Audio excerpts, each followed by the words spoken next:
విజయవాడలో తీవ్ర ఉద్రిక్తత నెలకొంది. ఢిల్లీలో విద్యార్థులపై జరిగిన లాఠీ చార్జ్ కు నిరసనగా విద్యార్థి సంఘాల నేతలు లోక్సభను ముట్టడికి ప్రయత్నించారు. నిరసనగా ర్యాలీగా బయలుదేరిన విద్యార్థులను పోలీసులు మార్గమధ్యంలోనే అడ్డుకోవడంతో ఇరు వర్గాల మధ్య తీవ్ర వాగ్వాదం చోటు చేసుకుంది. దీంతో ఆగ్రహం వ్యక్తం చేసిన విద్యార్థి సంఘాల నాయకులు లోక్సభ ఎదుట రోడ్డుపైనే బైఠాయించి ఆందోళన చేపట్టారు. ఇలాంటి అవాంఛనీయ సంఘటనలు జరగకుండా లోక్సభ పరిసర ప్రాంతాల్లో పోలీసులు భారీగా మోహరించారు.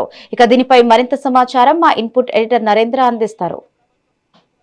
ఢిల్లీలో విద్యార్థుల మీద జరిగినటువంటి దాడులకు సంబంధించి పూర్తి స్థాయిలో కూడా దేశవ్యాప్తంగా విద్యార్థి సంఘాలన్నీ కూడా ఆగ్రహం వ్యక్తం చేస్తున్నాయి. ఈ రోజు ఆంధ్రప్రదేశ్ లో కూడా విద్యార్థి సంఘాలన్నీ కూడా లోక్ భవన్ కి వెళ్లి లోక్ భవన్ ముట్టడించేందుకు కూడా విద్యార్థి సంఘాల నాయకులు ప్రయత్నించారు. ప్రస్తుతం కలెక్టరేట్ దగ్గర ఉద్రిక్త పరిస్థితులు నెలకొని ఉన్నాయి.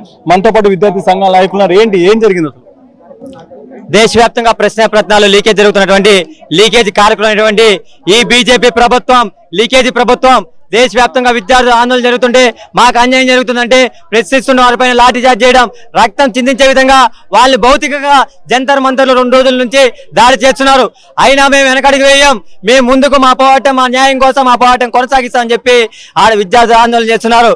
కానీ మేము విద్యార్థి సంఘాలం మా ప్రభుత్వం మంచి ప్రభుత్వం అని చెప్పుకునే వాళ్ళు బీజేపీకి అనుసంధానంగా ఉన్నటువంటి ఆర్ఎస్ఎస్ మూకలు కావచ్చు, బీజేపీ నాయకత్వం ఒక్కరంటే ఒక్కరైనా మేము విద్యార్థి సంఘాలని చెప్పుకునే వాళ్ళు ఎవరైనా రోడ్డు ఎక్కారా? ఎవరైనా ఈ ప్రభుత్వాన్ని ప్రశ్నించారా? బీజేపీ కేంద్ర విద్యాశాఖ మంత్రి నువ్వు రాజీనామా చేయాలని చెప్పి ఒక్కరంటే ఒక్కరు స్టేట్మెంట్ ఇచ్చారని చెప్పి ఈ సందర్భంగా వామపక్ష విద్యార్థి సంఘాలుగా ఈ సందర్భంగా ఏపీ ఆర్ఎస్ఎస్ మూకల్ని మేము అడుగుతున్నాం. ఎక్కడైనా సరే మీరు దాడి చేయడం కాకుండా ఏమైనా న్యాయం కోసం పోరాటం చేస్తారా? జంతర్ మంతర్లో జరుగుతున్నటువంటి వారి యొక్క న్యాయ పోరాటానికి ఆడ పోలీస్ వ్యవస్థతో పాటు ఆడ సివిల్ డ్రెస్ లో వచ్చి విద్యార్థుల పైన దాడి చేయడం కాదు.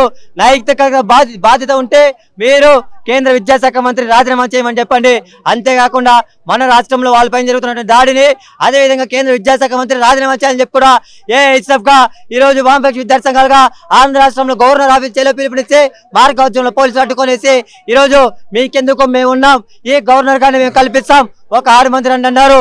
ఈ కాకి చొక్కాలను గౌరవించి పోలీస్ వ్యవస్థను గౌరవించి వాళ్ళ పైన నమ్మకంతో మేము ఇక్కడ ఉంటే వారు మాత్రం ఈ ప్రభుత్వానికి ఆర్ఎస్ఎస్ కి వాళ్ళు అనుసంధానంగా పనిచేస్తూ మరి ముఖ్యంగా మన రాష్ట్రంలో ఎన్డీఏ కూటమి ప్రభుత్వం కిందన వీళ్ళ పాలనే పైన వాళ్ళ పాలనే మరి ఏం చేశారు, ఎవరికి న్యాయం చేశారు?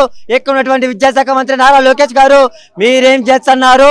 ఎక్కడ నిద్రపోతున్నారు? ఈ పరీక్షలు కేంద్రం నిర్వహిస్తుంది, నాకేం తెలుసు, నాకేం బాధ్యత అనుకున్నారా? మన రాష్ట్రంలో ఉన్నటువంటి విద్యార్థులు కూడా పరీక్షలు రాశారండి. కొంచెం మీకు భయం ఎందుకు? మీరు ప్రశ్నిస్తే మిమ్మల్ని ఎక్కడ లోపల పెడతారన్నా? మీరు ప్రశ్నిస్తే మీకు ఎక్కడ బీజేపీ సపోర్ట్ చేయదన్నా? వామపక్ష విద్యార్థి సంఘాలుగా మన రాష్ట్రంలో విద్యార్థులు ప్రతి ఒక్కరు కూడా మీకు మద్దతుగా ఉంటారు. మీకు భయం అయితే చెప్పండి, మేమున్నాం. అంతేగాని మీరు భయపడుతూ ఆంధ్ర రాష్ట్రంలో విద్యారంగాన్ని నాశనం చేయొద్దని చెప్పి కూడా ఈ సందర్భంగా మేము డిమాండ్ చేస్తున్నాం. ముఖ్యంగా పీడీఎస్సీ తరపున మీ పోరాటం ఈ రోజున రాష్ట్రంలో అనేక మంది విద్యార్థులు నీటి వల్ల ఇబ్బంది పడుతున్నటువంటి పరిస్థితి. ఈ రోజున రాష్ట్రంలో ఉన్నటువంటి ముఖ్యమంత్రికి కానీ ఉప ముఖ్యమంత్రి కానీ విద్యాశాఖ మంత్రి కనీసం చేయమైనా కొట్టినటువంటి పరిస్థితి. ఈ రోజున మన రాష్ట్రంలో ఉన్నటువంటి ఎంపీలు అందరూ కూడా బీజేపీ తత్వం వేస్తా ఉన్నారు. ఈ రోజున 23 లక్షల మంది విద్యార్థుల జీవితాలతో చెలగాట వాడుతూ ఉంటే ఎన్టీఏ కనీసం దాన్ని గుర్తింపు రద్దు చేయాలని చెప్పి ఒక ఎంపీ కూడా మాట్లాడు. అంతేకాకుండా ఈ రోజున గవర్నర్ గారి కళలను తీసుకెళ్తా అని చెప్పి ఈ రోజున విద్యాసంఘాలని అరగంట సభ వెయిట్ చేయించిన పరిస్థితి. అంతేకాకుండా ఈ రోజు పోలీసులు అందరూ కూడా ఒకరు కూడా బ్యాచ్ లేనటువంటి పరిస్థితి. ప్రతి ఒక్కరు నెడుతున్నారని నెపంతో పిడిగుద్దులు గుద్దుతా ఉన్నారు, గాయాలు కూడా చేస్తా ఉన్నటువంటి పరిస్థితి. ఈ రోజున మనం ప్రజాస్వామ్యం ఉన్నావా లేదా నియంత్రణ వ్యవస్థలో ఉన్నా?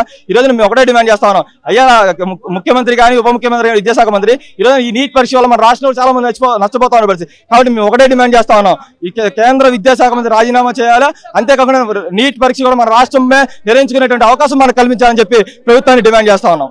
ఇది మొత్తంగా చూసుకుంటే ఇక్కడ కలెక్టరేట్ దగ్గర ఉద్రిక్త పరిస్థితులు నెలకొని ఉన్నాయి. మొత్తంగా వీళ్ళంతా కూడా లోక్ భవన్కి వెళ్తాం, లోక్ భవన్కి వెళ్ళి గవర్నర్ కలిసి మా సమస్యలు ఆయన దృష్టికి తీసుకువెళ్తామంటూ కూడా ఇక్కడ పెద్ద ఎత్తున విద్యార్థి సంఘాల నాయకులంతా కూడా ప్రయత్నం చేస్తూ ఉన్నారు.